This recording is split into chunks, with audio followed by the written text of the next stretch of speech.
corriente continua funcionando como generador.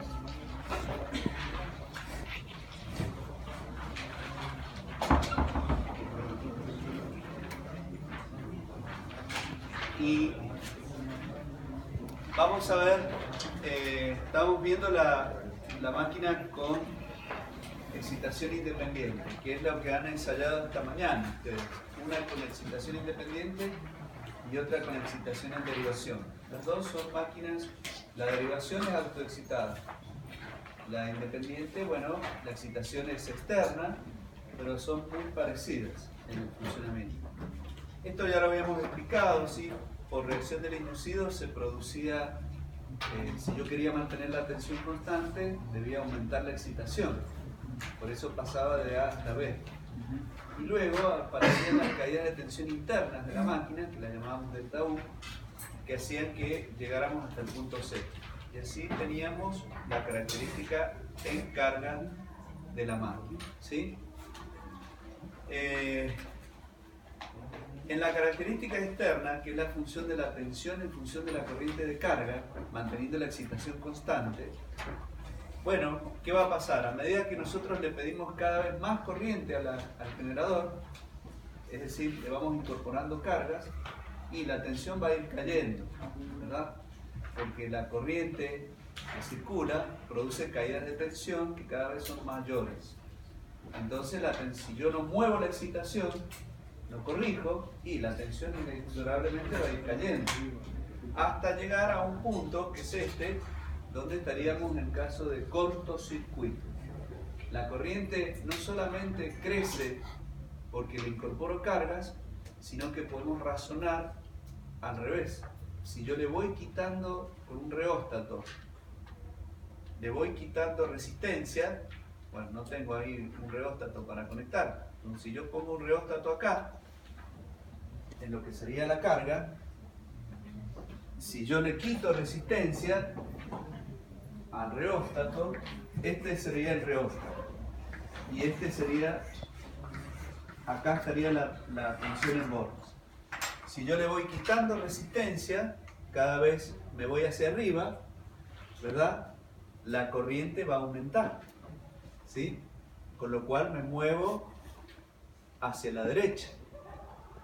A medida que circula más corriente por acá, tengo más caídas de tensión internas, mayores delta U.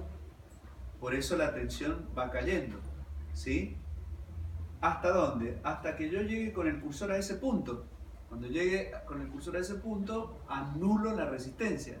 Dejo sin resistencia, pero cortocircuitado. Por lo tanto, la corriente va a ser muy alta, muy intensa. Por lo tanto, las delta U van a ser muy grandes, tanto que le van a restar a la tensión U y la van a dejar en valor 0, que es este punto que tengo acá, que es cortocircuito. La tensión es 0 y la corriente es más. ¿Está bien? Ese es el cortocircuito. La red de trabajo normal sería hasta la corriente nominal, ¿sí? Superado ese valor, ya la tensión, si yo no modifico la excitación, va a caer abruptamente a 0. Bien, este tipo de conexión tiene una tensión constante muy larga, es decir, yo puedo mantener la tensión constante para valores de intensidad de carga grandes, ¿sí? Yo puedo mantener la tensión constante para valores grandes de corriente. Luego tenemos la curva de regulación, que es la excitación en función de la corriente de carga. Entonces, este gráfico se lee de dos formas. Fíjense, yo acá tengo la característica externa de la tensión en función de la corriente de excitación.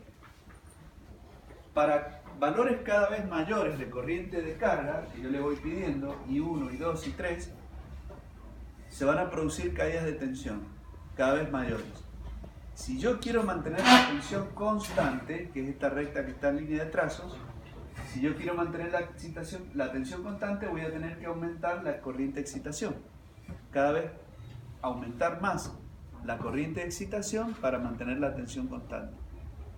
Si yo grafico entonces la corriente de excitación en función de la corriente de carga, me voy a dar cuenta que tengo una curva creciente. ¿Sí? La corriente de excitación va a ir aumentando. Si yo quiero mantener la U constante, cuando varío la corriente de carga, para lograr ese objetivo.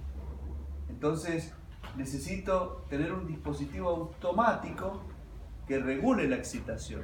Es decir, que conforme vea que la tensión cae, regule para que la excitación aumente y compense las caídas de tensión y mantenga la tensión constante.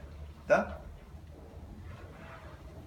En el generador en derivación vamos a tener una situación. Acá el circuito no está cerrado, pero debería estar cerrado con una resistencia como esta.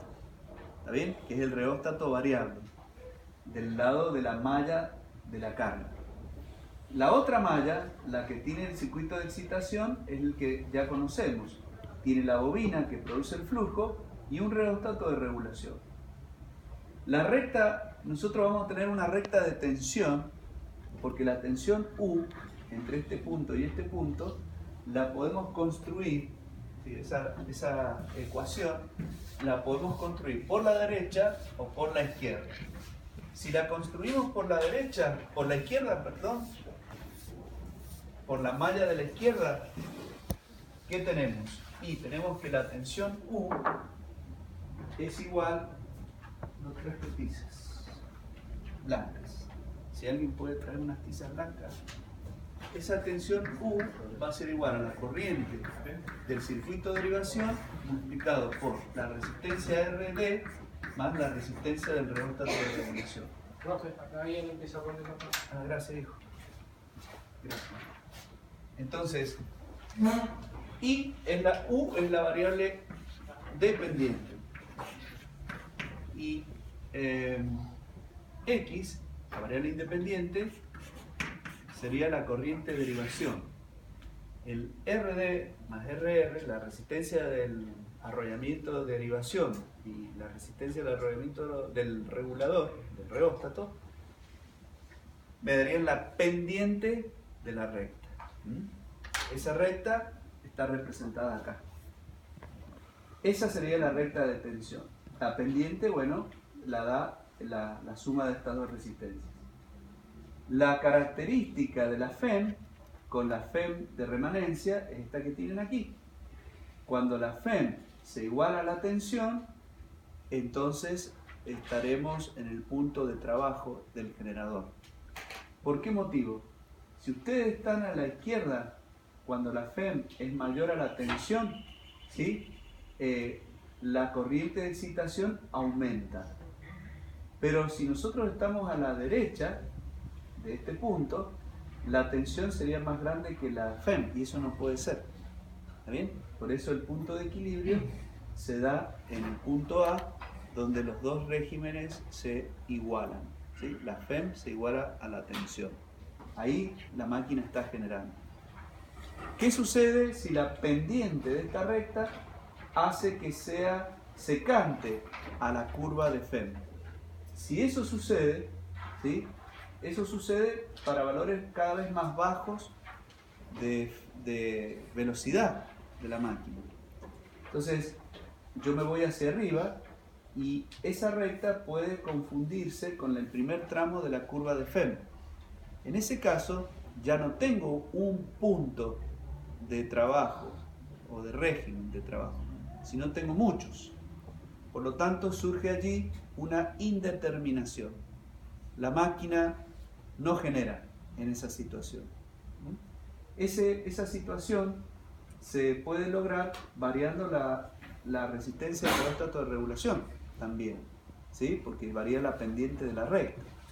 Entonces, a bajas velocidades, la recta de tensión no corta en un punto único, sino hay varios puntos y de esa forma no se logra el equilibrio en el régimen.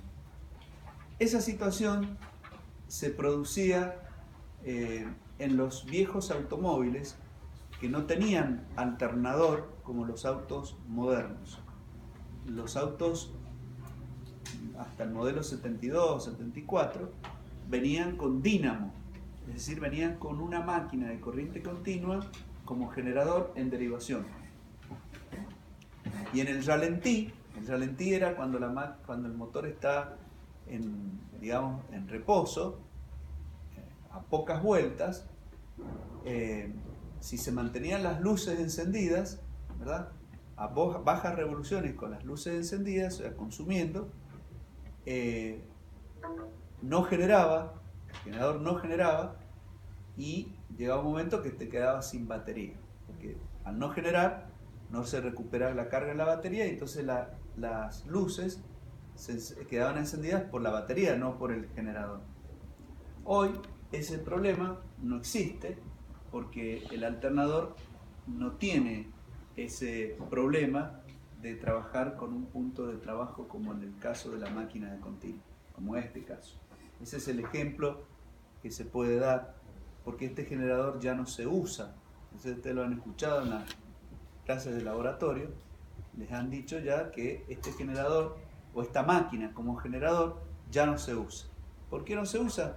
Bueno, precisamente porque la electrónica, con la ayuda de los diodos de estado sólido, permite la rectificación de la corriente alterna de una forma mucho más práctica, más sencilla, con menos mantenimiento, que es lo que a nosotros nos interesa, a través de una corriente alterna. A través de una corriente alterna rectificada por diodos, obtenemos una corriente continua, sin tener que recurrir a una máquina, como es el caso. Esta máquina prácticamente hoy se usa como motor, no como generador. Prácticamente hoy es así. ¿Por qué la estudiamos entonces? Esa es la pregunta que ustedes algunos se pueden hacer. Bueno, se estudia porque esta máquina es como los principios, los efectos que se ven de la reacción del inducido, el fenómeno de conmutación, todos esos fenómenos son más fáciles de comprender en esta máquina que en una de alterna.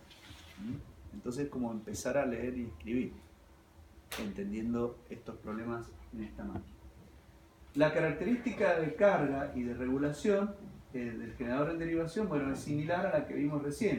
Así que no, acá tienen la reacción del inducido y ahí las caídas de tensión internas de la máquina. Y esta es la curva de regulación. La que es interesante analizar es la característica externa, que es la tensión en función de la corriente de carga. Acá, como les decía, yo aumento la corriente de la carga moviendo este reóstato hacia arriba. A medida que yo muevo el reóstato hacia arriba, le estoy quitando resistencia. Y si le quito resistencia, aumento la corriente. Aumento la corriente por la rama de la derecha. Entonces, como aumenta la corriente por la rama de la derecha, ¿qué sucede? La corriente que genera la máquina, ¿sí?, la corriente que genera el inducido, va a este nodo. La corriente del inducido va a este nodo y de ahí tiene dos ramas. La rama de la derecha que va a la carga y la rama de la izquierda que va al circuito de excitación. Entonces, la corriente del inducido es la suma de la corriente de línea más la corriente del circuito de derivación. Si la rama de la derecha tiene menos resistencia, voy a tener más corriente por la rama de la carga y menos corriente por la rama de la excitación. Como la FEM es función de las revoluciones y de la corriente de excitación, como las revoluciones las dejo constantes, al disminuir la corriente de excitación va a disminuir la FEM. Por eso la tensión empieza a caer. ¿Se dan cuenta? ¿Hasta dónde? Hasta llegar a un punto donde los valores de la corriente de carga que yo le puedo quitar son máximos. Esa situación hace que cada vez tenga menos corriente por el circuito de derivación y ahora la tensión caiga mucho más. Cae a valores mucho más bajos. ¿Hasta dónde? Hasta llegar al cortocircuito, que es cuando este reóstato llega a este punto. Ahí va a quedar en cortocircuito. Entonces, prácticamente, al tener resistencia cero de este lado, toda la corriente va a tender a circular por la rama de la derecha y nada por la rama de la izquierda. Es decir, me voy a quedar prácticamente sin excitación. y entonces estaría en este punto, ideal, ¿cierto? Un punto donde la tensión saldría 0. Y la corriente de cortocircuito valdría también 0. ¿Por qué? Y porque la causa para poder mantener esta corriente es la tensión. Si yo no puedo generar tensión, no voy a poder sostener la corriente aun cuando yo le presente un cortocircuito. Porque la causa es la tensión. Si no tengo tensión, no voy a tener corriente. Por más que yo le presente un cortocircuito, si no tengo tensión, no voy a tener corriente. Es lo que está pasando acá. Por eso la corriente de cortocircuito acá vale 0. Al revés de lo que uno puede pensar. Nosotros cuando pensamos en la corriente de cortocircuito, pensamos en una corriente muy intensa, muy alta, de muy alto valor. Acá es 0. En lo ideal, su valor es 0, es nulo.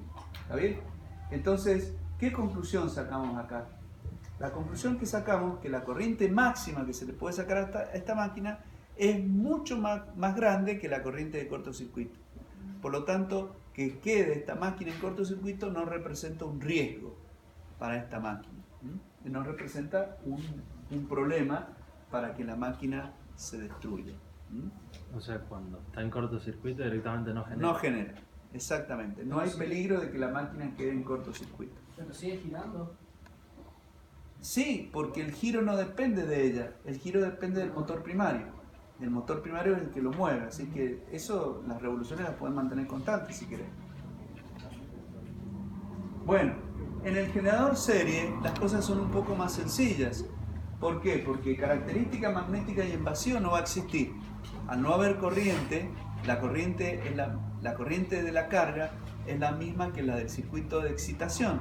Por lo tanto, si la máquina está en vacío, no tengo corriente de excitación, no voy a poder lograr ninguna curva de vacío ni tampoco de magnetización. Por ello no se pueden trazar esas características en vacío. Cuando la máquina está en carga, podemos trazar la tensión en función de la corriente. Entonces fíjense, la tensión, a medida que yo le aumento la corriente, es decir, llevo este reóstato hacia arriba, la tensión va a ir aumentando. ¿Por qué? Y porque aumenta la excitación. Aumenta la corriente, como la corriente es la misma que la del circuito de excitación, aumenta la tensión. ¿Hasta cuándo? Y llega a un punto donde las caídas de tensión por reacción del inducido y las caídas de tensión internas empiezan a ser importantes y empiezan a anular la tensión que yo puedo generar. Se satura la máquina. Y entonces a partir de allí, a medida que aumento la corriente de carga, las caídas de tensión son más importantes y entonces la tensión empieza a caer.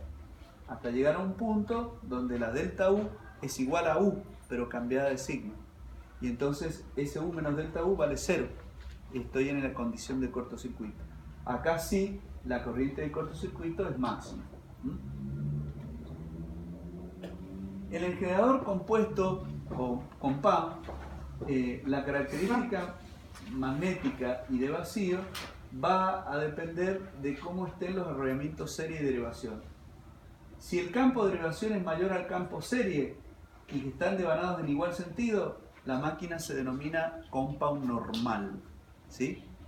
Si el campo de derivación es inferior al campo serie y están devanados en el mismo sentido, la máquina se denomina sobrecompuesta o hipercompound. Genera una FEM mayor a la normal. Y si el campo de derivación es mayor al campo serie, pero están devanados en sentidos contrarios, ¿sí? Repito, el campo de derivación es mayor al campo serie y las dos están bobinadas en sentido contrario, los flujos se anulan entre sí. Y entonces la máquina se llama compound diferencial. En ese caso, en la compound diferencial, no está hecha, es esta curva que tienen acá, la 3. La característica externa de la compound diferencial es esta. La compound hipercompound es la 2 y la compound normal es la 1. La característica de la compound diferencial es que la tensión cae a 0 rápidamente. Cae a 0 con una corriente relativamente grande, que es la corriente máxima. En ese caso, fíjense, ¿qué dice acá? La compound de derivación es mayor al compound serie. En ese caso, como la tensión cae al cero más rápido, yo les había dicho esa característica se usa para las máquinas de soldar, porque cuando sueldan, en el arco eléctrico se produce un cortocircuito, precisamente. La tensión es cero y la corriente es máxima. ¿Máxima para qué? Para fundir los metales y provocar la soldadura. ¿Sí? Entonces, esa característica yo quiero que sea rápida, el cortocircuito sea rápido. Por eso es que se usa el compound diferencial. Acá tenemos, la característica en carga es similar a la que vimos para el derivación. ¿Sí? ¿Por qué? Porque influye el arrollamiento serie, la influencia del arrollamiento serie hace que la reacción del inducido sea menor. Es decir, el arrollamiento serie compensa un poco las caídas de tensión por reacción del inducido. Entonces, aminora el efecto de la reacción del inducido. ¿Está bien? O sea, le quita caída de tensión por reacción del inducido. O sea, si comparamos las curvas, vamos a tener un AB menor. Vamos a empezar ahora, por fin, con el motor de continua. ¿Sí? El motor de continua es digamos, el uso, la aplicación más importante que tiene esta máquina. Pero antes de llegar a eso, no está en la filmina, pero yo se los voy a explicar con un esquemita sencillo para que entiendan cómo es que se genera el par motor. Entonces, este sería el inducido de la máquina, estos serían los polos, ¿verdad?, de la máquina. Ya tendríamos los polos con las expansiones polares, ¿verdad? Acá tendríamos el polo sur, acá tendríamos el polo norte, acá tenemos la zona neutra o línea neutra eléctrica, ¿verdad? Línea neutra eléctrica, que por ahora la reacción del inducido no la vamos a hacer intervenir. Sepan que la reacción del inducido acá también está presente. Está presente, aún cuando sea motor, igual aparece la reacción del inducido. La reacción del inducido, no importa que sea generador o motor, siempre va a estar presente, siempre. Entonces, ¿qué teníamos? Las escobillas, acá, las escobillas, ¿sí? Las escobillas, por donde llega la alimentación de la corriente a través de la fuente externa. A través de la fuente externa. Entonces, a través de la fuente externa, nosotros alimentamos. Supónganse que sea una excitación independiente, por ahora no nos interesa si es derivación, si es serie, si es compound, porque también existe en el motor los distintos tipos de excitación como sucede en el generador, ¿sí? Por lo tanto, estas serían las bobinas de los polos principales que pueden estar alimentadas en forma independiente.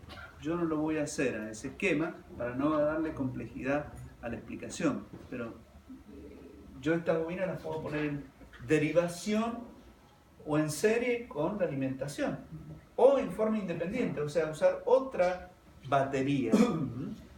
Entonces, desde las delgas del colector que rozan las escobillas, acá tienen las delgas del colector, esta delga va aquí y esta delga va aquí. Entonces el positivo sale la corriente, llega por la escobilla de la derecha, toca la delga que está haciendo contacto a la derecha, que está soldada a el lado superior del espira. Da la vuelta, porque esto es un cilindro, viene por acá y sale. Sale, va a la delga del colector que está a la izquierda, en contacto con la escobilla de la izquierda, y retorna a la fuente. Ese sería el circuito que sigue la corriente. Ahora, aplicando la regla de la mano izquierda, podemos determinar cuál es el sentido de la fuerza que se está produciendo en el conductor superior e inferior de esa espira. Esa regla la aplicamos. Por la palma ingresa el flujo, los 4 dedos me indican el sentido de la corriente y el pulgar me va a indicar el sentido de la fuerza. Entonces, en este caso, la fuerza tiene este sentido. La fuerza es hacia la izquierda. Y en la parte inferior, el flujo atraviesa la palma, la corriente es saliente a ustedes y el pulgar me indica el sentido de la fuerza que tiene este sentido. Esas dos fuerzas son producidas por la misma corriente y están sometidas bajo el mismo campo. Por lo tanto, son de igual módulo, de igual dirección, pero sentido contrario, y determinan el sentido del giro de la máquina por el par motor que se ha producido. Así funciona esta máquina como motor. Es muy sencillo, ¿sí? Ese es el par motor. Entonces, en la máquina, esta tensión que yo tengo acá, ¿para qué me sirve? Bueno, esa tensión que yo le entrego a esta máquina debe producir lo siguiente. Fíjense, le voy a hacer un adicional. A lo mejor se complejiza un poco, pero voy a ir lento para que lo entiendan. Yo he producido un par. Ese par está haciendo que el inducido gire. Está girando ahora.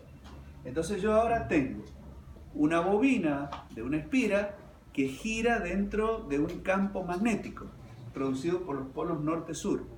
Barre el campo magnético producido por estos polos. Por lo tanto, tengo una variación de flujo en el tiempo. ¿Sí?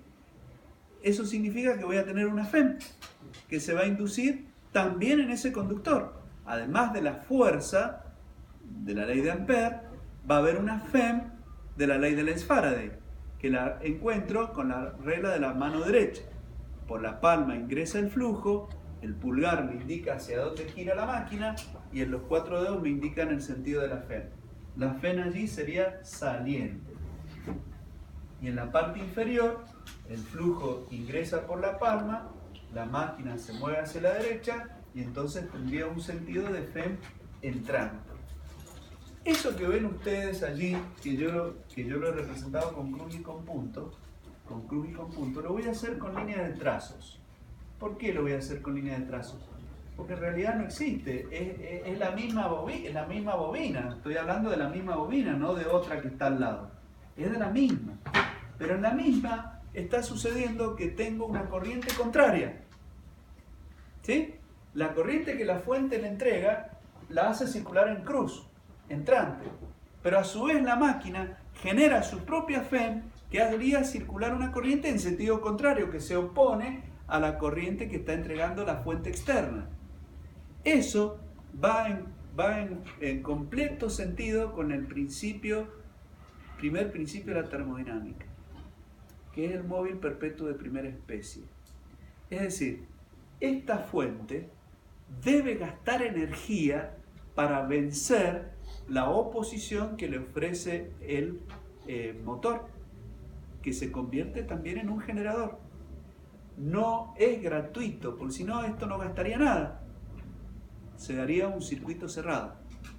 Esta fuente va a gastar energía para vencer esta FEM en contrario que aparece en el motor. ¿Sí? Si eso no existiera, violaríamos el principio de la termodinámica. ¿Está bien? Y eso no existe. Por eso hablo del móvil perpetuo de primera especie.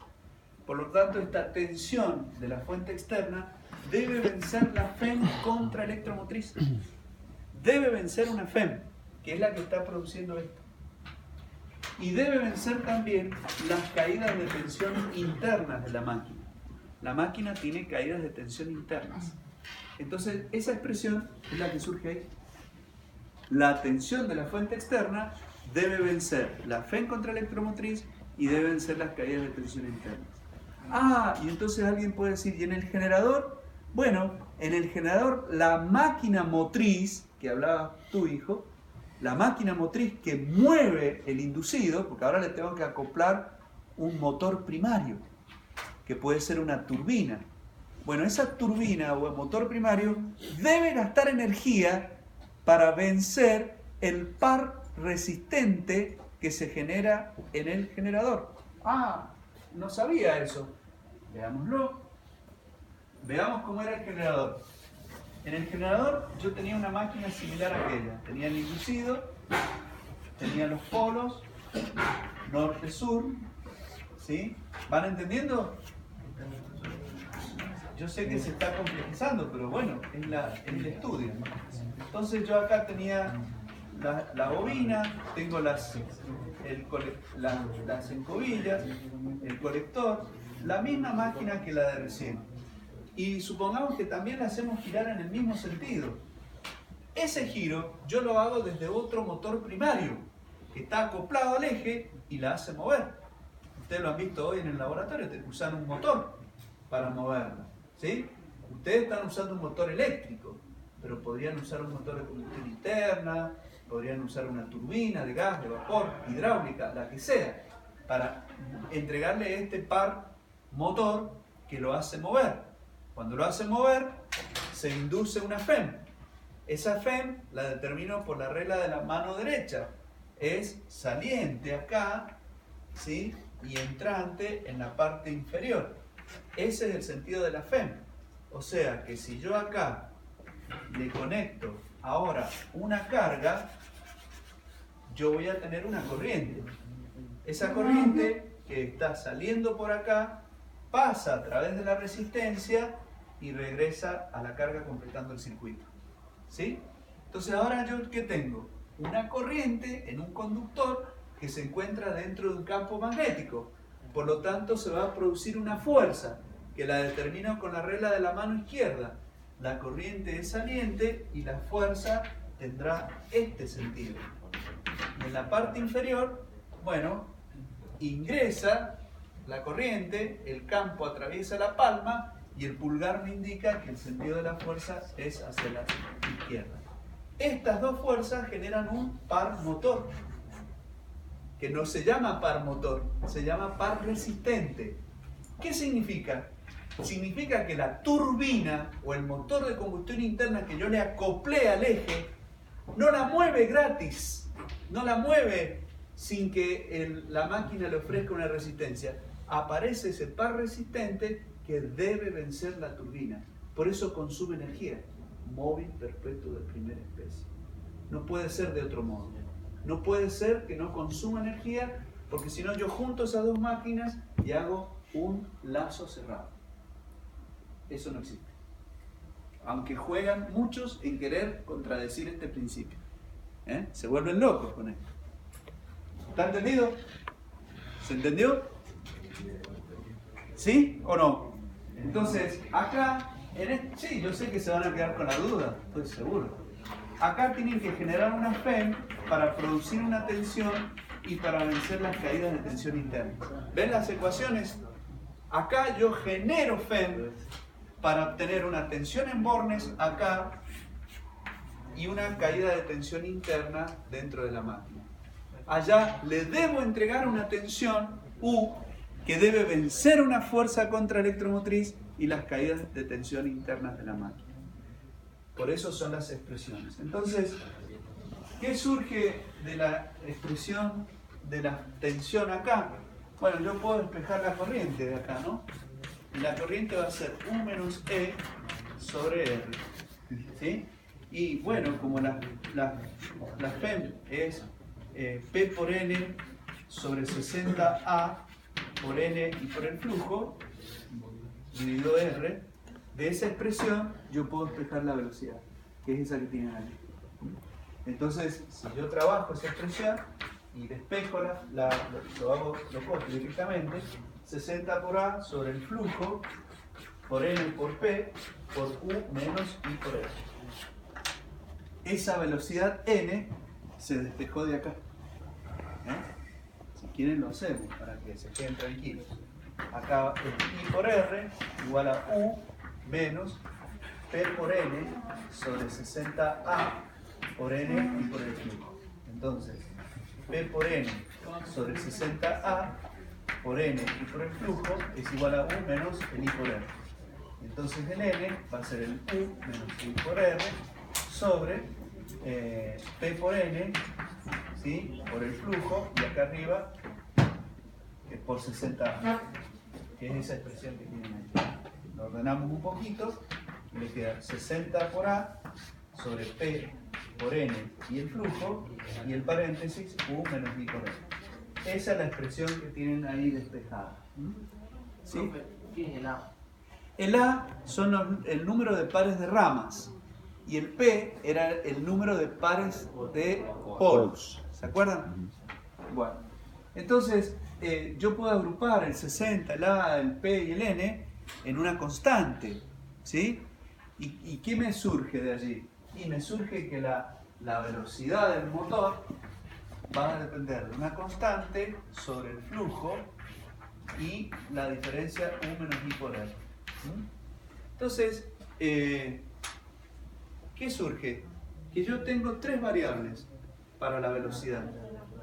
Tengo tres variables: el flujo, la tensión y la resistencia del inducido. Son tres variables. Repito, si quieren lo paso más en limpio, por acá en el medio. ¿Ya puedo borrar esa máquina? ¿O todavía la están chequeando?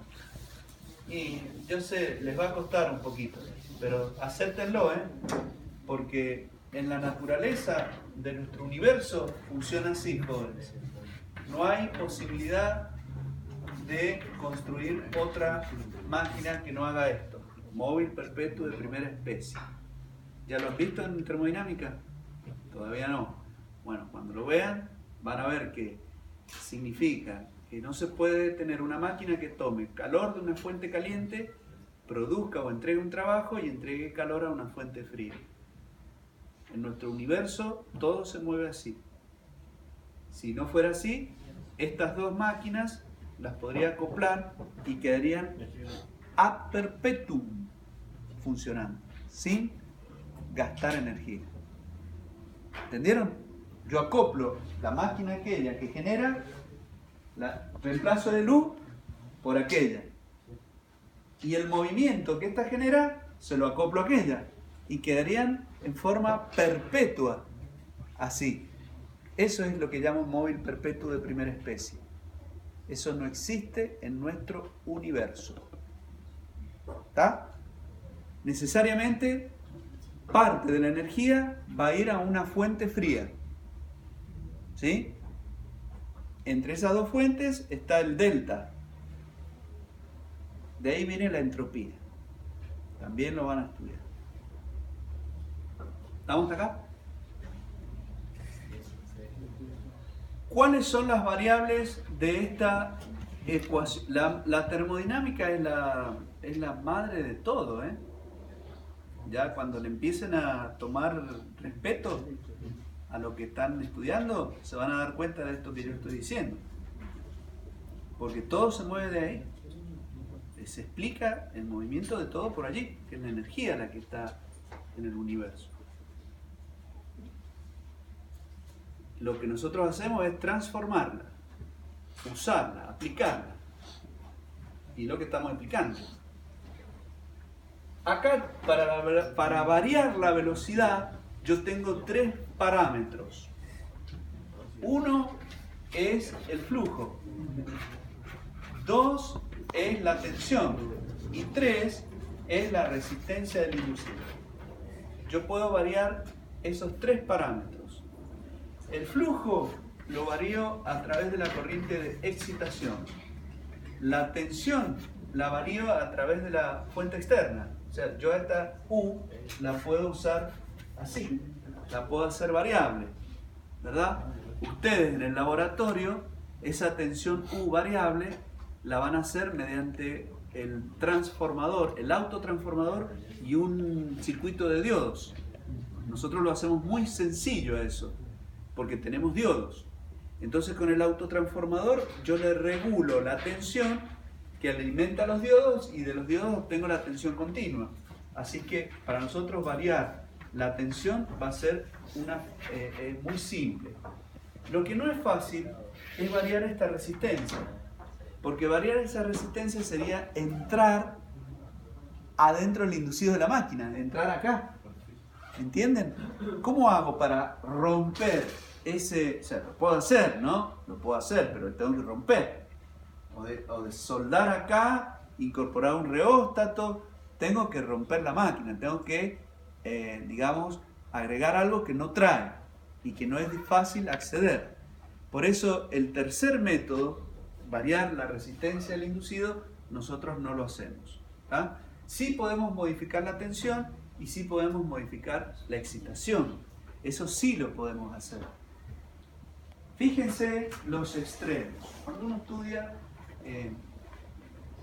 ciertos temas, es bueno ver los extremos. Porque con los extremos dice, bueno, para aquel lado pasa tal cosa.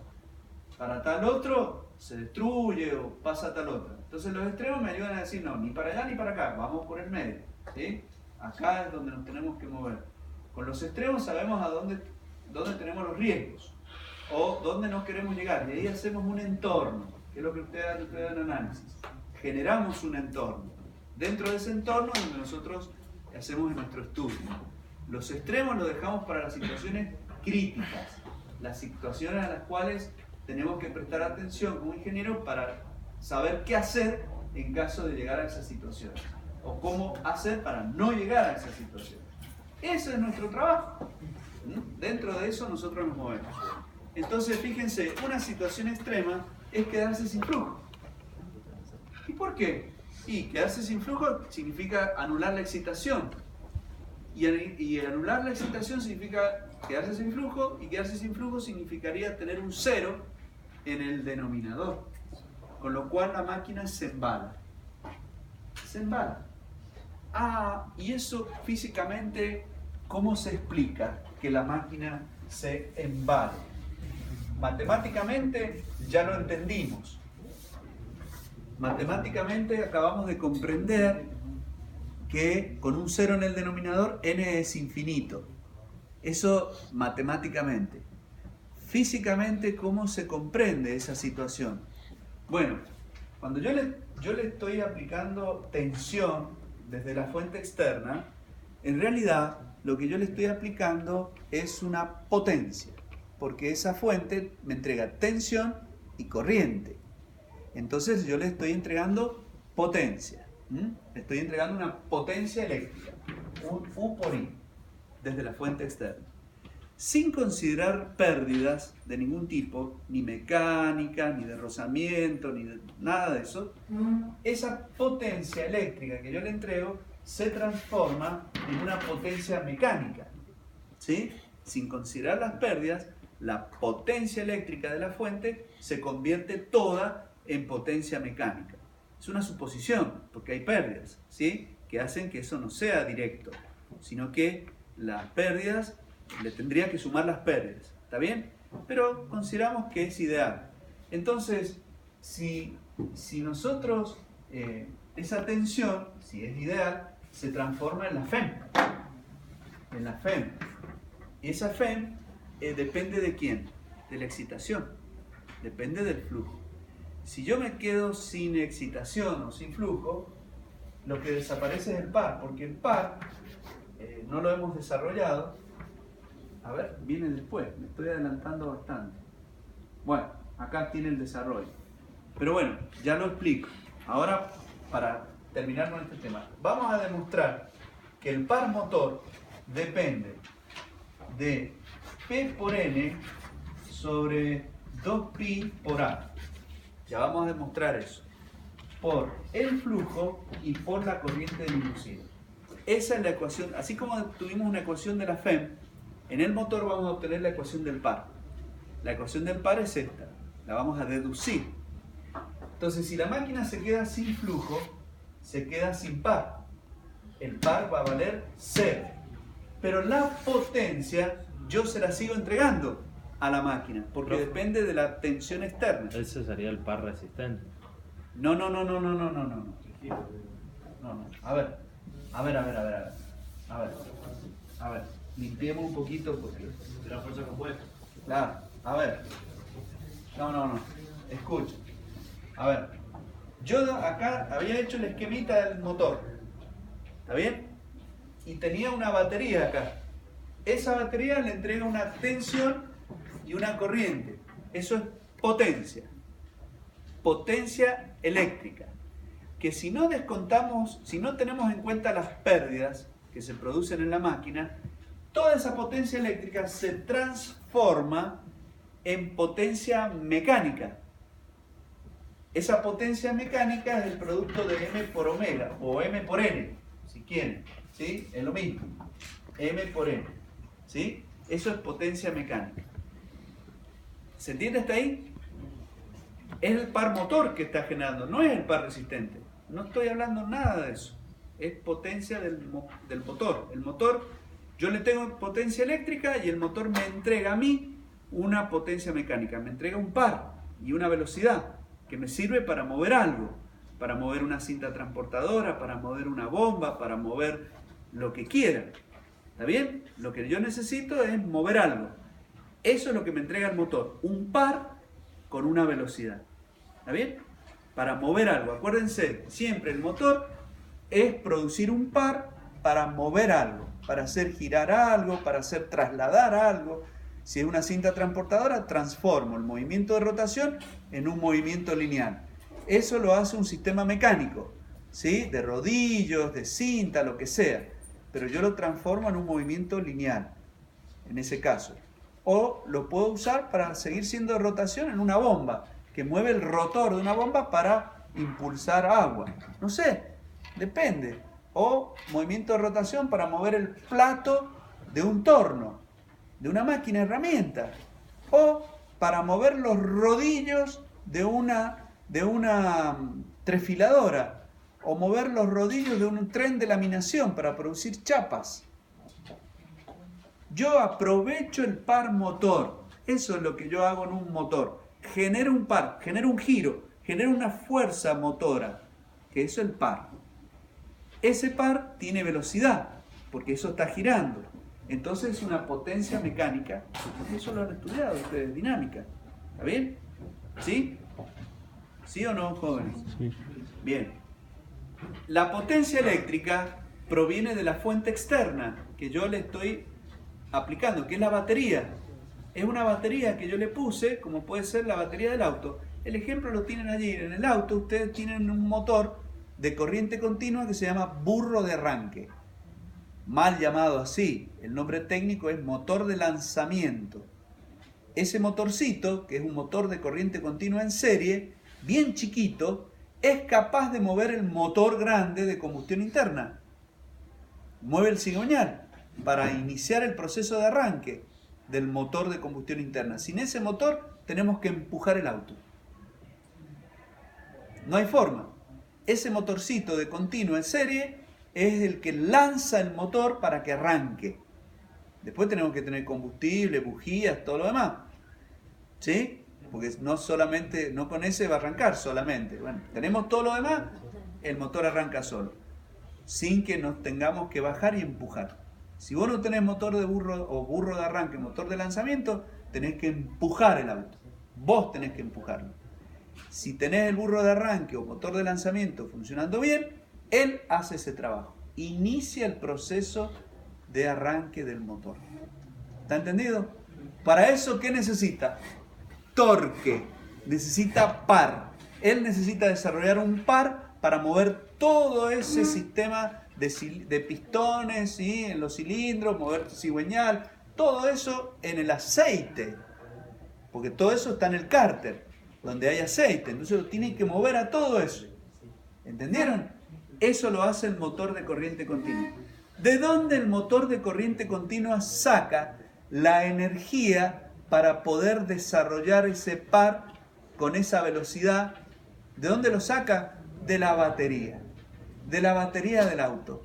La batería es una fuente de corriente continua que le entrega potencia a ese motor serie de corriente continua. Le entrega tensión de 12 voltios y una determinada corriente. ¿Se entendió? Ahí tienen el ejemplo más claro. Entonces yo a ese motor le entrego potencia desde la batería y él me desarrolla potencia mecánica que yo la uso para mover e iniciar el arranque en el motor de combustión interna. Por eso es tan importante. Cuando ustedes mueven la llave, lo que están haciendo es eso, cerrar el circuito eléctrico que alimenta el motor de lanzamiento o burro de arranque. Ahí se inicia el proceso. ¿Está claro?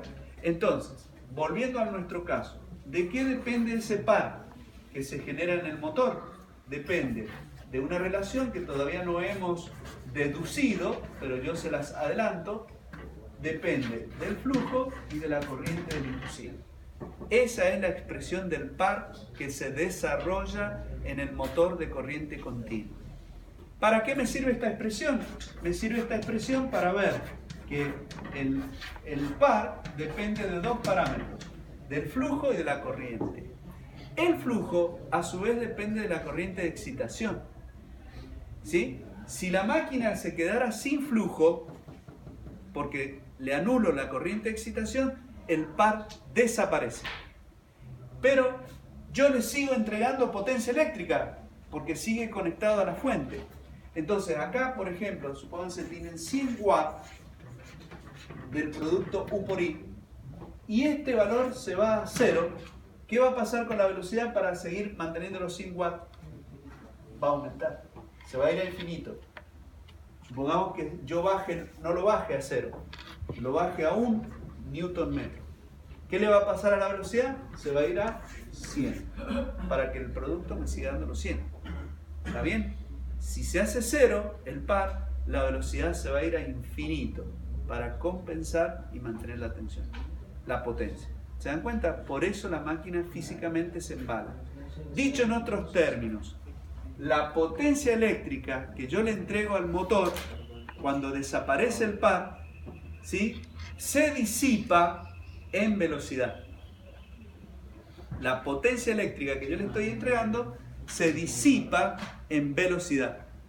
Ya no se puede disipar en par motor, porque no existe. Por lo tanto, se disipa en velocidad. Por eso se embala. ¿Está bien? ¿Qué significa que se embale? Y que la velocidad crece a valores muy altos. Lo que hace. Ustedes lo van a poder experimentar. La máquina tiene una cierta cantidad de RPM, supongamos 1500 RPM. Si usted, funcionando a 1500 RPM, le disminuye el flujo, la máquina se empieza a embalar. Usted lo va a ver allá, porque la van a medir con un tacómetro digital que tenemos, láser que tenemos nosotros. Va a ver que la velocidad lleva 3000 vueltas, 4000. No la puede soportar mecánicamente el motor, porque no está diseñado para llegar a esas revoluciones. Va a vibrar, se va a entrar a las fuerzas centrífugas, empiezan a ser muy importantes, y usted la puede destruir a la máquina, la puede romper. ¿Está claro? Ustedes lo van a poder hacer a eso, lo van a hacer directamente. Los profesores ahí es como un juguete. Por eso este motor se enseña, porque es como un juguete. Ustedes vieron los juguetes de pista de escaléctrica. Esto es lo mismo. Usted con el reóstato, con el autotransformador, juega. Usted va a ver, le aumenta la tensión, aumenta como un juguete. Esos mismos motores que hoy, chicos, esa misma máquina que ahora usaron como generador, la van a usar como motor. La misma, no le van a cambiar la máquina. La misma la van a usar. Hoy la usaron como generador, la semana que viene la usarán como motor. Y van a ver cómo el sonido, todo cambia. Porque la máquina se vuelve distinta, digamos. Es la misma. Usted va a escuchar el zumbido de la velocidad que desarrolla y la va a medir. Porque con ese tacómetro láser usted le va a apuntar a la polea y va a ver cómo la velocidad aumenta considerablemente cuando usted le saca el flujo. No se lo van a sacar, porque si se embala se puede destruir. Lo que van a hacer los profesores es bajárselo a un valor bastante bajo. ¿Y usted dónde lo va a ver a eso? No va a ver el flujo, va a ver un amperímetro que está conectado en el circuito de excitación. Entonces usted va a ver que la corriente del amperímetro empieza a bajar y la velocidad empieza a aumentar. ¿Dónde va a ver la velocidad? En el tacómetro.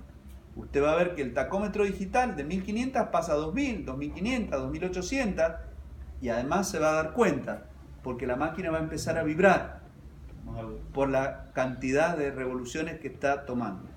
Eso físicamente significa esto que está pasando acá. La potencia eléctrica que usted no la toca, le sigue entregando, ahora como el par desaparece, se va a disipar en velocidad. Por eso crece la velocidad. ¿Está bien? Y si usted no lo controla eso, se puede destruir la máquina. Así de sencillo. Profe, igual buscamos que el flujo sea chico, ¿no? Para que tenga más velocidad. ¿Para que tenga? Más velocidad. No. La máquina cuando se arranca y eso se lo van a decir los profesores, siempre se arranca con flujo, se le arranca con excitación. Ustedes van a ver que el reóstato, el potenciómetro, el autotransformador que usen para la excitación no está en cero, siempre tiene un determinado valor. La máquina arranca con flujo, precisamente para que no se embale. No, claro, pero siempre tratamos que el flujo sea pequeño, no cero, pero pequeño. No. Depende Eso depende de la máquina. Usted la arranca con un flujo, no pequeño, un determinado valor que está del diseño del circuito de excitación. Hay que ver ahí qué corriente admite, pero usted la arranca con flujo, ¿sí? Con corriente. Empieza a variar la tensión y la máquina empieza a aumentar de revoluciones, porque está variando el otro parámetro, que es la tensión. Entonces, bueno, la borré. Ustedes tenían 3 parámetros para variar: la tensión y el flujo y la resistencia. La resistencia dijimos que no la tocamos. Entonces usted puede variar el flujo o la tensión. Usted arranca con flujo para que no se embale y empieza a variar la tensión de 0 a un valor máximo de tensión nominal. La máquina aumenta de velocidad. A partir de allí, los profesores le van a empezar a restar flujo y usted va a percibir cómo la máquina se empieza a embalar, ¿sí? Y ahí Barroso se vuelven locos porque es un juguete caro. Sí, es lindo, es divertido porque es un juguete caro. Es así. Entonces, claro, porque esa depende de la potencia que de la fuente externa. Depende de la conexión. Depende de la conexión que tiene el motor. Nosotros lo hacemos en derivación y excitación independiente, no en serie. Entonces depende de la fuente externa. Esa no la vas a tocar. Va a aumentar hasta la tensión nominal. Y a partir de allí empezás a mover la del flujo, que es otra fuente. ¿Está? Y ahí van a ver esto que yo les estoy diciendo. Y es un juguete, porque van a tocar uno u otro, van a bajar uno, van a otro, y la máquina sube y baja. La emoción, yo les trato de transmitir esto, porque se van a dar cuenta por dónde pasa la emoción, la adrenalina que le dicen ustedes. ¿Saben por dónde pasa? Porque ese motor se transforma como si fuera un motor de combustión interna. ¿Cuál es la emoción de los tuercas, de los que les gusta la mecánica? Y la emoción es pisar el acelerador. Y claro, pisar el acelerador y ver cómo el cuentavueltas baja, sube. Las RPM, ¿está bien? ¿Y dónde está la adrenalina? Y en sentir la potencia y sentir que sube, que baja, que sube, que baja, a mi gusto, como yo quiero. Eso es el sabor de todo eso. Por ahí pasa, no crean que por otro lado. Es eso. El que le gusta la velocidad es eso. Y acá este motorcito me da la misma posibilidad, la misma sensación, pero eléctricamente, con el reóstato, ¿sí? Ustedes van a subir y bajar el reóstato y va a bajar, no tenemos analógico, es digital, pero ustedes van a ver cómo las RPM empiezan a subir y bajar. ¿Cómo? En forma continua, no por saltos, no hace esto. Igual que en el motor de combustión interna, las RPM pasan de 0 a 3.000, 4.000, 5.000 vueltas, ¿sí? Pasando por todos los valores. Ahí está el secreto de todo eso. Y en este motorcito es exactamente lo mismo. No así en otro tipo de motores. Por eso este motor sigue siendo un motor de mucha aplicación. Porque permite hacer eso. Modificar la velocidad a gusto, a lo que usted necesite. En otros motores es necesario aplicar reductores de velocidad, caja de velocidades, es necesario modificar la relación de transmisión con poleas, es necesario modificar la relación de transmisión por piñón y corona. Todo eso hay que hacer, es más complicado. En este motor es tan sencillo como en un motor de combustión interna. Eso es lo que le da. Por eso este motor, ¿dónde se usa? En el trolebús. El trolebús tiene un motor de este tipo y el acelerador es un reóstato y acelera como un vehículo de combustión interna. El metro tranvía funciona igual, tiene un motor de corriente continua. Esa es la aplicación directa de este motor. ¿Está entendido? Entonces a más flujo me entrega más fuerza. Sí, más par, pero la máquina baja sus revoluciones y tenés que, para aumentar las revoluciones, tenés que aumentar la tensión. Tenés ahí que jugar con los dos parámetros. Pero si lo que yo voy buscando es fuerza o velocidad, voy manejando con esa. Sí, vas viendo eso, depende de la conexión también. No solamente, no es para todos los motores lo mismo. Profe, Depende de la conexión. entonces, si se me reduce la corriente de excitación, Se de embala. manera segura sería disminuir la potencia del otro lado para que la máquina se pueda. Exactamente. Tenés que estar atento a eso. Eso lo van a hacer los profesores, no se hagan problema. Pero les van a permitir jugar un poquito. Acuérdense de decirles que les traigan el tacómetro, para que en el tacómetro midan las velocidades, la diferencia de las velocidades. Si no, no, solamente con oído no sirve, hay que leerlo también, ¿cierto? Bueno, pero todo eso lo van a hacer. Bien, entonces, ahora continuemos con los extremos, que yo les decía que cuando uno analiza los extremos, ve también cómo reacciona la máquina, cómo funciona. Si yo despejo la corriente de la expresión de la FEM, ¿sí? Acuérdense qué decía la expresión. La expresión decía que la tensión que yo le entrego a la máquina, la tensión que yo le entrego vence la fuerza contraelectromotriz y las caídas de tensión internas. Si yo despejo la corriente, esto es U menos E sobre R, ¿no? Sobre la resistencia al inducible. ¿Qué pasa? En esa expresión, en la condición de arranque es una condición extrema. En un extremo está el arranque, en el otro extremo está el embalamiento. Ahora vamos al extremo del arranque. ¿Qué pasa en el extremo del arranque? Y en el extremo del arranque la FEM vale 0.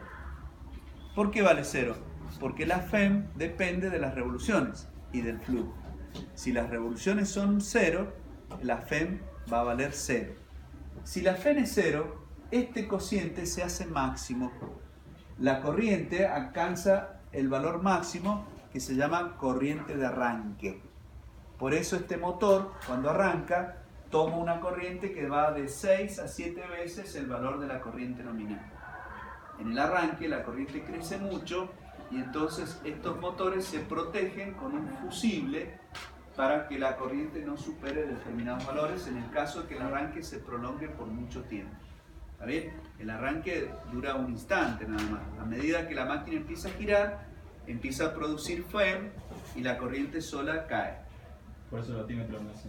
El amperímetro crece y después solo cae porque la FEM contraelectromotriz empieza a crecer. ¿Cómo se protege esa situación de esta corriente máxima? Bueno, trabajando con el denominador. En el denominador se agrega lo que se llama un reóstato de arranque. En el caso del arranque, este reóstato tiene su valor máximo. ¿Para qué? Para que la corriente de arranque sea mínima, ¿verdad? Disminuir la corriente de arranque y no dañe la máquina. A medida que la máquina va arrancando y yo voy teniendo FEM, esta corriente va a ir disminuyendo. Por lo tanto, este reóstato ya no me sirve. Entonces lo voy desacoplando, se lo voy quitando. Porque si lo dejo conectado, lo que va a pasar es que va a aumentar las pérdidas en el cobre. ¿Estamos de acuerdo? Bien, vamos a deducir ahora la expresión del par que yo escribí allí, que no estaba deducido. Bueno, el par, ya vimos cómo se generaba el par acá. El momento es fuerza por brazo de palanca, que es F por R, donde R es el radio del inducido y F es la fuerza. La fuerza depende de la corriente, de la longitud útil del conductor que está sometido bajo el polo, del campo y del número de conductores. ¿Por qué? Porque, fíjense, supongamos que este fuera el motor. Yo lo usé como generador a este, ¿no?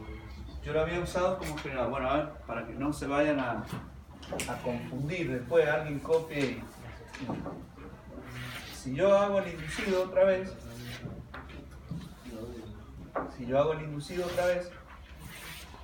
¿sí? Los polos, ¿sí? Los polos, sur, norte. Acá tengo las ranuras, ¿verdad? Tengo las ranuras, las escobillas, las delgas del colector, y acá tengo la batería externa, ¿verdad? Eso es lo que yo tengo en esta máquina. Claro, acá, regla de la mano izquierda, supongamos que entra y acá sale, la fuerza tiene este sentido, ¿verdad? Y aquí la fuerza tiene este otro sentido. Pero como tiene varias ranuras, ¿sí? No tengo yo una sola, sino que tengo varios conductores, tengo N conductores. ¿Qué va a pasar? Y va a pasar que acá voy a tener distintas fuerzas. ¿Sí? Todas las bobinas van a aportar con su par de fuerzas. No es una, porque todo el inducido está lleno de ranuras con bobinas. Entonces por eso es N. Los N conductores aportan fuerza. ¿Está entendido? ¿En la Los misma magnitud? N conductores. Pero en la misma magnitud la fuerza que aporta cada conductor. No, en realidad no, es una fuerza media. ¿Por qué motivo? Porque no todas las bobinas están bajo la misma área del flujo. Bien. Entonces, ese campo, ¿de qué depende? Y del flujo y la sección. Y esa sección depende del paso polar y la longitud. Acá, en estas expresiones, el joven pregunta algo que es correcto. No todas van a aportar el mismo flujo, porque acá la misma fuerza. ¿Por qué? Porque estas no están sometidas al mismo flujo que estas. ¿Está bien? Entonces, eso en los cálculos se llama coeficiente de recubrimiento polar, un gamma P, que en este desarrollo no lo hemos usado. ¿Sí? No se lo ha usado para no complejizar tanto el estudio. Pero usted lo que está diciendo es correcto, es así. Habría que tener en cuenta ese coeficiente de recubrimiento polar. Entonces, esto vale N por I por L por T. B es el flujo sobre la sección. La sección es el paso polar o la longitud útil del conductor. Ese paso polar nosotros habíamos visto que era pi por el diámetro del inducido sobre 2p. ¿Sí? Y la corriente es la corriente del inducido sobre el número de ramas. Acuérdense que en el esquemita que yo les había hecho, ¿se acuerdan? Había deducido estas dos ramas, ¿sí? Acá estaban las escobillas del colector. Por acá teníamos la corriente I. Entonces, la corriente del inducido vale 2A por I. ¿Lo ven? La corriente del inducido vale 2A por I. Si A es igual a 1, porque tengo un par de ramas, la corriente del inducido es igual a 2I. Si yo despejo la I de acá, me queda esta expresión. La corriente I es la corriente por cada rama, por cada conductor.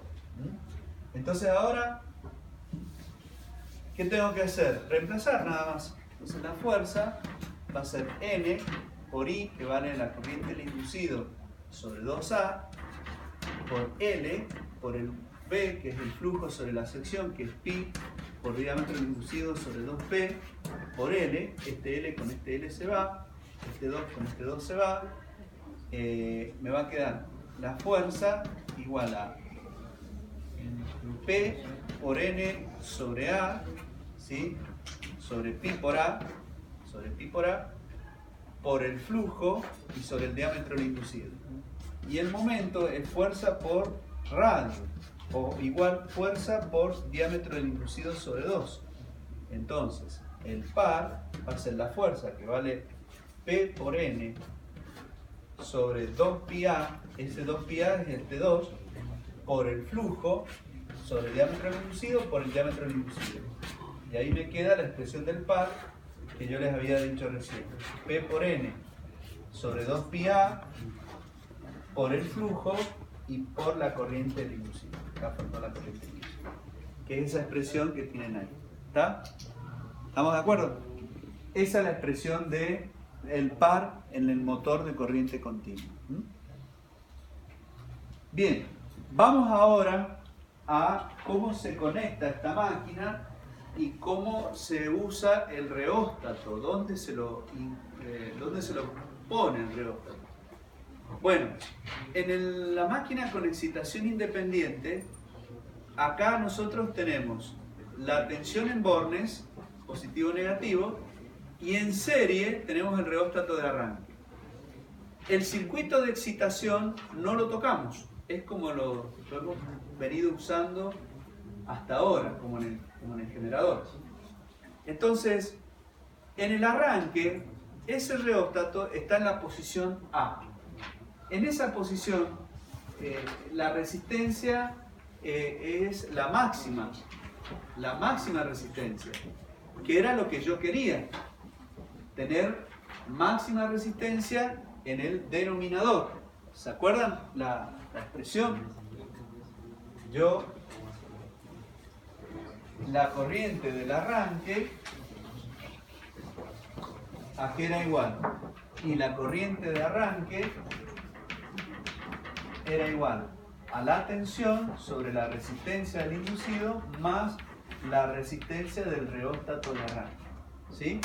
Entonces, para que la corriente de arranque quede limitada, yo lo que tengo que aumentar es la resistencia del reóstato de arranque.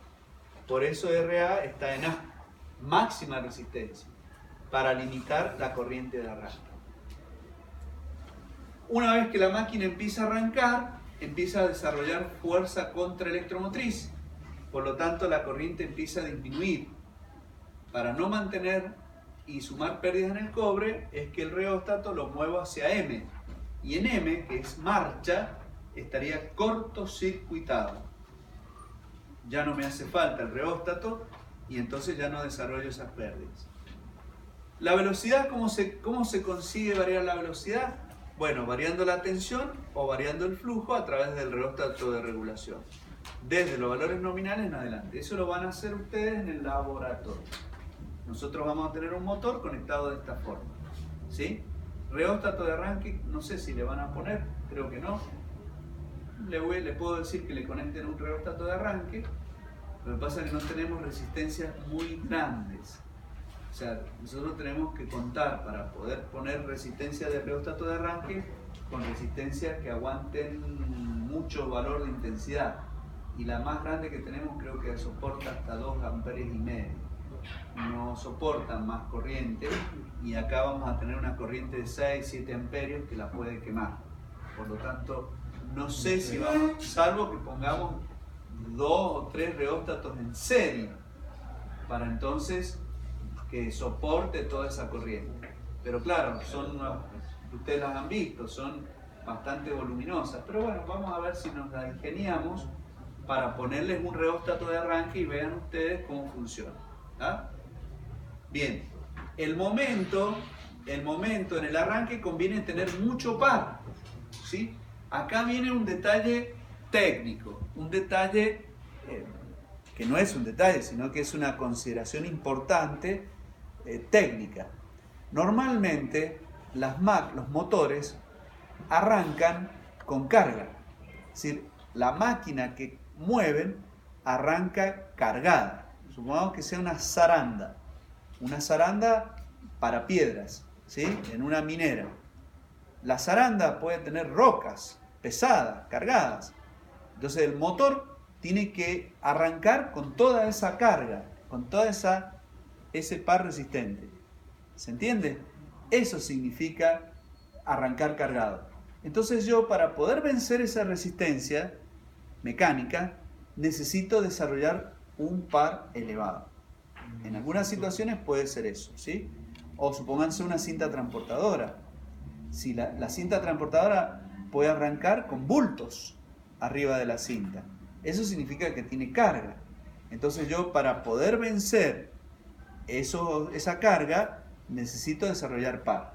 Entonces, para arrancar conviene tener mucho par. ¿Cómo hacemos para tener mucho par? Y necesito tener mucha excitación, porque el par, ¿de qué depende? De la excitación, del flujo, ¿sí? Del flujo. ¿Quién me provee ese flujo? Y me lo provee este circuito. ¿Cómo hago para tener mucho par en el arranque y llevo el reóstato hacia el punto A? Llevándolo hacia el punto A, tengo mucha corriente de excitación porque prácticamente anulé el reóstato y por lo tanto tengo mucho flujo. Si tengo mucho flujo, tengo mucho par. A medida que la máquina va arrancando, ya no me hace falta el par de arranque y entonces no tengo necesidad de tener mucho flujo y entonces el reóstato puede bajar hasta el valor máximo. ¿Está claro? ¿Está entendido? Ahí sería la posición inicial del acelerador del trole, por ejemplo. En A. Claro. De este reóstato. Bien. Entonces el motor con esa metodología permite arrancar con un par elevado y bajas revoluciones. ¿Se dan cuenta? Eso es una ventaja muy importante de este motor. Tener mucho par a bajas revoluciones. ¿Se dan cuenta? Es la aplicación ideal para sacar del reposo a cualquier máquina. Por ejemplo, el motor de lanzamiento del auto. Me lo saca del reposo con mucho par, que es lo que yo necesito. Bien, otra de las digamos, aplicaciones prácticas que tienen los motores es hacer la inversión de marcha. Porque a veces es necesario cambiar el sentido de giro. ¿Sí? Por ejemplo, si es una cinta transportadora, yo estoy llevando paquetes en una dirección y después quiero volver para abajo, no sé, porque se terminó el proceso y entonces recupero la carga. Bueno, a veces necesito hacerlo girar en sentido contrario. Bueno, en este caso se puede hacer la inversión de marcha invirtiendo los polos acá. ¿Está bien? Yo invirtiendo el norte-sur, el positivo y negativo de la batería, puedo invertir el sentido de giro. ¿Y el reóstato no tendría que cambiar de posición? No, no hace falta. Eso no hace falta porque el reóstato, que la corriente vaya en este sentido, vaya este otro, es lo mismo. Hace falta apagar el motor primero. Bueno, A eso siempre, eso es un ABC. Es un ABC. En cualquier máquina, cuando uno quiere hacer una inversión de marcha, es recomendable frenar e invertir la marcha. ¿Por qué? Y porque el torque que usted le aplica es muy brusco y le puede hacer daño a la parte mecánica, en este caso. Puede dañar la parte mecánica. Es lo más crítico, digamos. Pero fuera de eso lo puede hacer, pero dañaría la parte mecánica. Entonces lo que es conveniente es primero frenar y después hacer la inversión de marcha. Por ejemplo, a lo mejor alguno de ustedes alguna vez manejó un torno o ha visto manejar un torno. El torno tiene un motor de alterna, pero también tiene inversión de marcha, porque a veces supongamos que quieren hacer una rosca, pueden hacer una rosca derecha o una rosca izquierda. ¿Está bien? Entonces necesitan que el plato gire en un sentido o gire en el otro. Entonces el operario, cuando hace funcionar el torno, tiene un freno, que es con el pie, lo toca el freno y frena el plato. Es un embrague, en realidad es un embrague. El embrague es un freno. Entonces él, pisando el embrague, frena el plato. Pero claro, tarda mucho en frenar, porque el freno no es instantáneo. Entonces los operarios lo que hacen es invertirle la marcha. Tienen en la caja tienen una llave inversora. Entonces le cambian la inversión de marcha, o sea, bruscamente, y entonces el plato está girando en un sentido, bruscamente quiere girar en el sentido contrario y lo vuelven a hacer. Si ustedes alguna vez lo han hecho, es bien brusco, se siente un ruido bastante fuerte, porque son los engranajes los que está girando en un sentido, se clava y quiere girar en el sentido contrario. Entonces lo hacen para que se clave, frene rápido. ¿Está? Bueno, no es conveniente hacer eso, porque es muy brusco el frenado, pero lo hacen. Ustedes se ríen porque lo deben haber hecho y se siente crack, crack, como que se va y bueno, así lo rompe. Bueno, el frenado, como su nombre, como lo estoy diciendo, y ustedes se estarán dando cuenta ahora con el concepto que les acabo de dar. No es lo mismo frenar que parar. ¿No es lo mismo? No es lo mismo. No es lo mismo parar que frenar. La parada puede hacerse en un tiempo. ¿Está bien? Yo puedo hacer una parada y esa parada puede durar, no sé, 10 segundos, 20 segundos. Ah, ¿y qué es entonces la parada? Y la parada es quitarle la tensión, o sea, abrir la llave.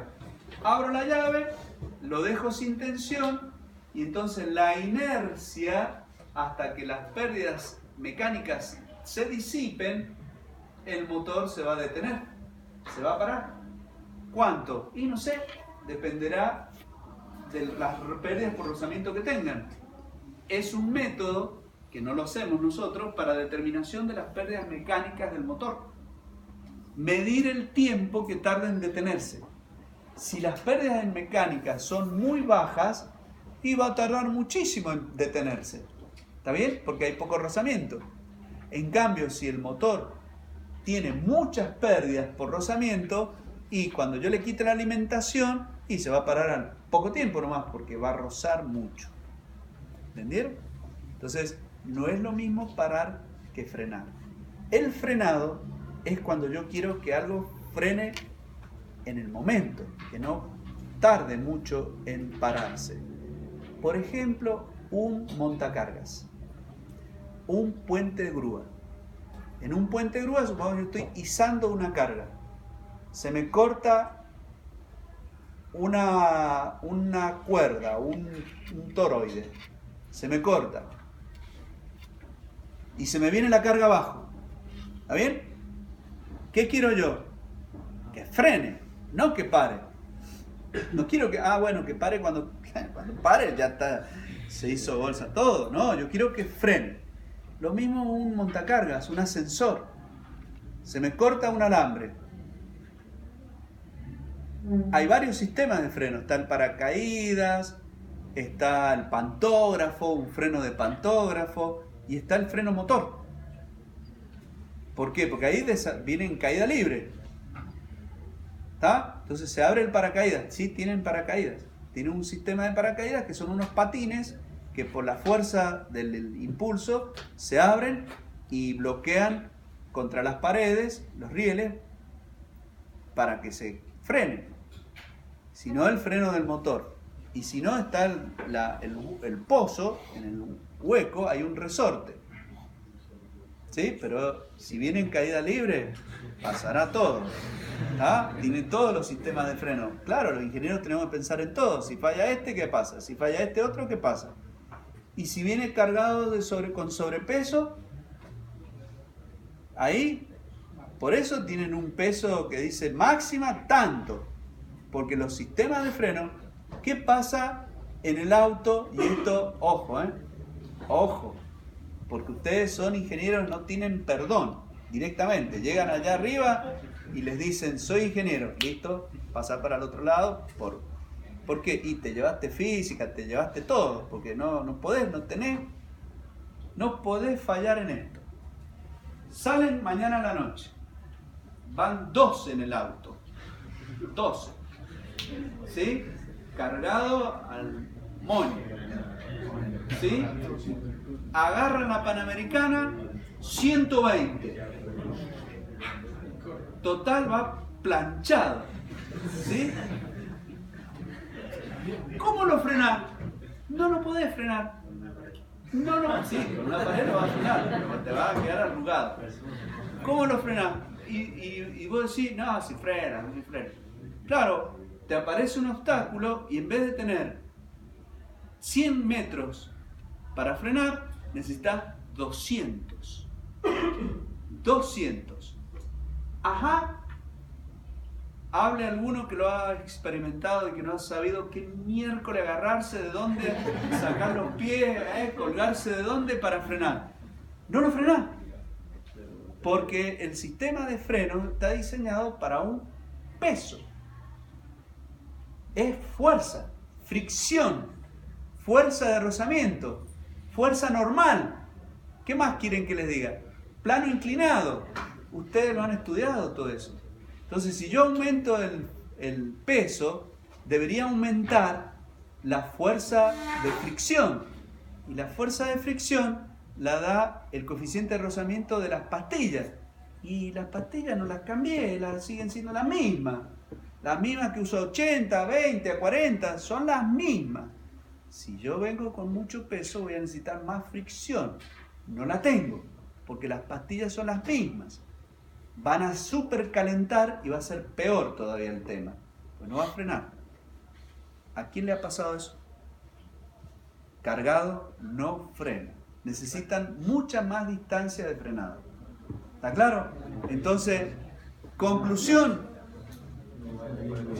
No, si van con 12 cargados y tienen que ir despacio, no pueden ir más rápido, tienen que ir despacio porque no frena, como frena estando con poco peso. ¿Está claro? Entonces, si yo el domingo leo el diario, ¿está bien? Es así, ¿eh? Ustedes se ríen, pero me ha pasado, ¿eh? Alumnos de allá, de la otra, de la tecnológica.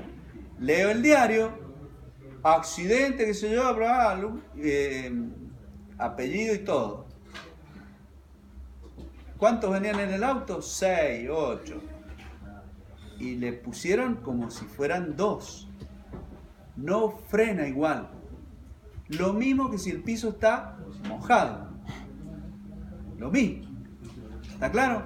Entonces, no pueden desconocer eso. Ustedes que son ingenieros, que estudian física, no pueden desconocer eso. ¿Está claro? Entonces, los sistemas de freno, como esto que yo les estoy diciendo en el caso del ascensor, están diseñados para un peso máximo de la cabina. El ingeniero no puede decir, bueno, a ver, pongámosle 200 kilos, 300, por las dudas que suba alguien más montado, no sé, como que no puede pensar en eso porque no tiene forma de cómo resolver el problema. Lo tiene que resolver con un volumen, con un supuesto peso por persona. No podemos suponer cosas. Y hay un volumen que ocupa una persona. Entonces, en función de eso se diseña el freno. Entonces, el freno no es lo mismo que parar. ¿Se dan cuenta? El freno es para la emergencia. Cuando yo necesito que el tiempo de frenado sea lo más corto posible. Entonces, existen dos formas acá. Una es por disipación de la energía. ¿Qué sucede? Es como en el sistema de trolebuses. Yo le quito la alimentación porque cuando freno desacoplo la alimentación, pero el motor sigue girando por la inercia. Como sigue girando, se transforma en ¿qué? A ver, lo acabamos de ver acá, hice allá. ¿En qué se transforma si sigue girando? ¿En un generador. En un generador. Entonces, la energía que genera, si yo la disipo, ¿qué significa la disipo? La gasto. ¿Está bien? La gasto. El trolebús, ¿dónde la disipa? En una serie de resistencias. En los viejos trolebuses iban en el techo esas resistencias. Entonces, mientras yo disipe esa energía y sigue dando vueltas, yo genero más pero disipo, ¿qué le va a pasar? Llega un momento que se va a parar. Porque yo no lo estoy impulsando, solamente gira por la inercia. Entonces, si yo gasto la energía y por la inercia, va a llegar un momento que se para. ¿Está bien? Entonces, esa energía la tengo que disipar. Los trolebuses la disipaban en las resistencias, que estaban en el techo. En los trolebuses rusos, esas resistencias estaban en la cabina, al costado. Entonces, el chofer cerraba los flaps, prendía un ventilador y eso se transformaba en el sistema de calefacción, que era en invierno. En invierno abre los flaps y el calor sale al exterior. ¿Está bien? Por eso ustedes no... por eso yo siempre les digo la experimentación. Cuando yo estudiaba con ustedes, viajaba en el trole. Entonces, cuando trajeron esos troles, en invierno adentro era muy lindo, porque era súper calefacción, una calefacción impresionante. En el verano uno estaba esperando el trole y se paraba al lado tuyo y salía el bocanazo de aire caliente que era la disipación de la energía en las resistencias con el flap abierto hacia afuera. ¿Se dan cuenta? Los otros trolebuses no lo traían ahí, lo traían en el techo. Entonces uno cuando veía venir el trole, veía como que salía un humito del techo. Ese humo eran las resistencias que estaban disipando el calor de la energía cuando frena. Ahora, no es el único freno, también tienen freno a aire comprimido, porque el freno eléctrico es muy brusco. Entonces necesitan combinación de frenos, además por seguridad, por eso tienen cintas de freno. Los dos sistemas de frenado. ¿Entendieron? Eso para nosotros es vital, porque es emergencia. El otro es por contracorriente, que es lo que es invertirle el sentido de giro. Entonces al invertirle el sentido de giro cambia el sentido de la corriente y frena, pero es muy brusco. Es el caso del torno. La característica del par es prácticamente una recta, ¿sí? Es un motor de par, sí, perdón, acá tienen la velocidad. La velocidad de este motor es prácticamente constante con el par, lo cual es una muy buena ventaja. Hay motores donde yo le pido más par y se me caen las vueltas. ¿Se dan cuenta? Le pido par y se me caen las vueltas. En este motor yo le puedo pedir par y las vueltas permanecen constantes. Eso técnicamente es una ventaja muy buena, ¿sí? Por eso prácticamente N se mantiene constante. Y la otra es la corriente. Yo le pido más corriente, más par, aumenta la corriente. Le tengo que entregar más corriente. Si ustedes se fijan, hay una línea de trazos allí. Esa línea de trazo es la bisectriz de la gráfica. Si ustedes se fijan, la corriente se despega un poco de esa línea de trazos. ¿Por qué? Por la reacción del inducido. En esta máquina también existe, así como en el generador, la reacción del inducido. Y entonces yo necesito más corriente para compensar los efectos de la reacción del inducido. En el generador, los efectos de la reacción del inducido eran disminuir la FEM, provocar una caída en la FEM. En el motor, los efectos de la reacción del inducido generan una caída ¿de qué? Del par. ¿Entendieron? Entonces es lo mismo, nada más que visto desde el motor. Bueno, vamos a dejar acá porque ya empezamos derivación y ahí está el profesor, ¿sí? Ya el martes terminamos el tema definitivo. Ya,